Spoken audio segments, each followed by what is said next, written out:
Welcome friends, আজকের ভিডিওটি হলো রিংওয়ার্ম অর্থাৎ দাঁতের ওপর।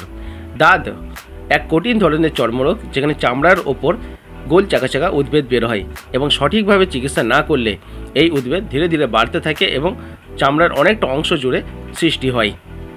এই ধরনের চর্মরোগে ভীষণ চুলকায়, চুলকে চুলকে মানুষ দুর্বিষহ হয়ে পড়ে, রাত্রিরে চুলকানির জন্য ঘুমোতে পারে না, সারা গায়ে ছড়িয়ে পড়ে। সঠিকভাবে চিকিৎসা না করলে এই রোগের ফলে হাঁপানি, ব্রঙ্কাইটিস এর মতন রোগ পরবর্তীকালে দেখা দিতে পারে। আর এই রোগটি সঠিকভাবে চিকিৎসা করার জন্য হোমিওপ্যাথি চিকিৎসা একমাত্র অব্যর্থ।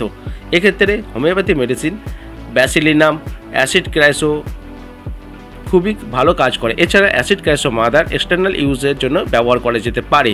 তো এর চিকিৎসার জন্য অবশ্যই আপনারা হোমিওপ্যাথি চিকিৎসকের সাথে পরামর্শ করুন অথবা বিশেষ সহযোগিতার জন্য কমেন্ট বক্সে যোগাযোগ করতে পারেন। ধন্যবাদ। ভালো লাগলে ভিডিওটি শেয়ার করে সকলকে দেখার সুযোগ করে দেবেন।